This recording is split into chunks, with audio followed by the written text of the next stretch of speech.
एक ऐसी एंग्जाइटी भी होती है जो जवानी में शुरू नहीं होती। ये डेडलाइंस, जिम्मेदारियों या बैरूनी दुनिया से पैदा नहीं होती, ये बहुत पहले शुरू हो जाती है। बचपन में खामोशी से नज़र न आने वाले अंदाज में, बिल्कुल शीशे में पड़ने वाली बारीक दरार की तरह, जो शुरू में नज़र नहीं आती मगर एक दिन पूरा ढांचा टूट जाता है। और ये कैसे होता है, आइए समझते हैं।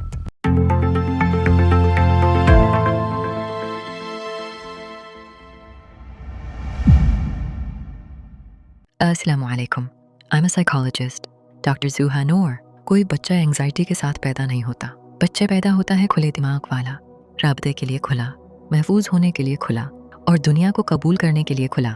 लेकिन माहौल फैसला करता है कि ये ओपन माइंड क्या बनेगा, क्योंकि बच्चे का दिमाग सिर्फ बढ़ नहीं रहा होता, वो खुद को प्रोग्राम भी कर रहा होता है। हर बातचीत, हर लहजा, हर गैर यकीनी लम्हा, सब कुछ डेटा बन जाता है। और दिमाग एक बुनियादी सवाल पूछता है, क्या ये दुनिया महफूज है या नहीं?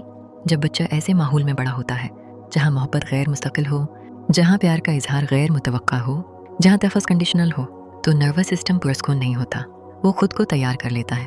यहीं से एंग्जाइटी शुरू होती है, कमजोरी के तौर पर नहीं बल्कि एक ज़हीन रद्द-ए-अमल के तौर पर। नफ्सियात में उसे कहते हैं स्ट्रेस रिस्पॉन्स सिस्टम की मुस्तकिल फालियत, chronic activation of the stress response system, जिसमें बच्चे का दिमाग खास तौर पर अमीगडाला हद से ज़्यादा एक्टिव हो जाता है।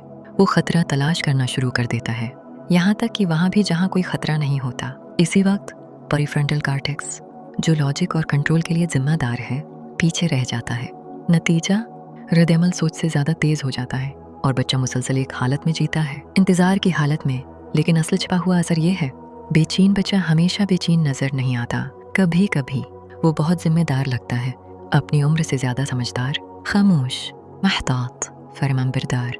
उसे कहते हैं पेरेंटिफिकेशन, जहाँ बच्चा सिर्फ अपने जज्बात ही नहीं बल्कि दूसरों के जज्बात भी संभालने लगता है। वो बन जाता है अमन कायम रखने वाला, ज्यादा सोचने वाला, वो जो कभी मसला पैदा नहीं करता, लेकिन अंदर से वो थक चुका होता है क्योंकि उसका जहन कभी रुकता नहीं। ये एक पैटर्न पैदा करता है जिसे कहते हैं हाइपर एक्टिविटी। बच्चा जज्बाती तौर पर हद से ज्यादा हिसास हो जाता है। वो लफ्जों के पीछे के मतलब समझता है, खामोशी को भी पढ़ता है, मुद्दे की मामूली तब्दीली भी महसूस कर लेता है। क्यों? क्योंकि उसे करना पड़ता है। उसका जिंदा रहना उसी पर डिपेंड करता है। वक्त के साथ यही निज़ाम उसकी शनाख्त बन जाता है। बेचैन बच्चा बड़ा होकर ऐसा इंसान बनता है जो महफूज माहौल में भी पुरस्कून नहीं रह पाता, क्योंकि सुकून उसके लिए स्ट्रेंज थिंग होता है। और जो अजनबी हो वो खतरनाक महसूस होता है। वो हर बात को ज़्यादा सोचता है, हर लम्हा रिपीट करता है, बदतरीन मुमकिन हालात का तस्वुर करता है। उसे कहते हैं तुबाकुन सोच। दिमाग उसे बचाने की कोशिश कर रहा होता है, दर्द आने से पहले ही उसकी पेशगोई करके, लेकिन इसी अमल में वो उसे खौफ के दायरे में कैद कर देता है। फिर आती है जज्बाती बेतरतीबी। छोटी चीज़ें भी बहुत बड़ी लगती हैं, मामूली इख्तिलाफ खतरा महसूस होता है, खामोशी रद्द किए जाने जैसी लगती है, क्योंकि ऐसा भी निज़ाम को कभी ये सिखाया ही नहीं गया कि सुकून में कैसे वापस आना है। वो सिर्फ अटेंटिव रहना जानता है। लेकिन सबसे तकलीफ दह असर ये है, बेचैन बच्चा सीख लेता है कि मोहब्बत हासिल करनी पड़ती है कमाल के ज़रिए, औतात के ज़रिए, खुद को नज़रअंदाज करके।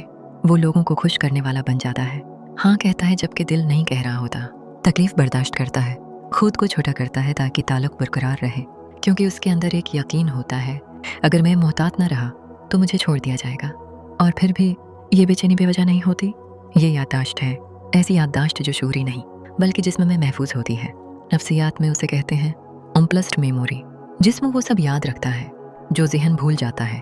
तनाव, गैर यकीनी, जज्बाती अदम इस्तेकाम, और ये सब आगे ले जाता है हर नए तजर्बे में। इसलिए जब जिंदगी बेहतर भी हो जाए तब भी जिस्म यकीन नहीं करता, वो देखता रहता है, तैयार रहता है, इंतज़ार करता रहता है।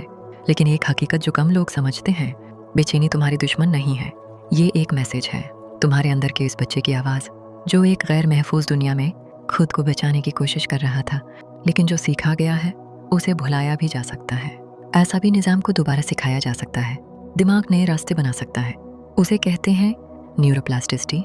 तफस दोबारा सीखा जा सकता है, सुकून दोबारा महसूस किया जा सकता है, लेकिन उसके लिए वो चीज़ें दरकार हैं जो इस बच्चे को कभी मुकम्मल नहीं मिले।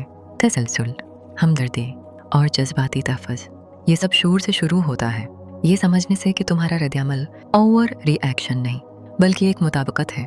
ये कभी माने रखता था, ये कभी तुम्हें बचाता था, लेकिन अब तुम वो बच्चा नहीं हो और तुम्हारी मौजूदा दुनिया शायद इतनी खतरनाक नहीं जितनी तुम्हारा एहसाबी निज़ाम समझता है। इलाज का मतलब बेचैनी को दबाना नहीं बल्कि उसे समझना है, उसे सुनना है और आहिस्ता आहिस्ता उसे ये सिखाना है कि अब उसे चीखने की ज़रूरत नहीं, क्योंकि बेचैनी के नीचे एक बच्चा है जो कभी मुश्किल नहीं बनना चाहता था। वो सिर्फ महफूज महसूस करना चाहता था, ऐसी दुनिया में जिसने उसे ये सिखाया ही नहीं। और शायद अब पहली बार वो ये सीख सकता है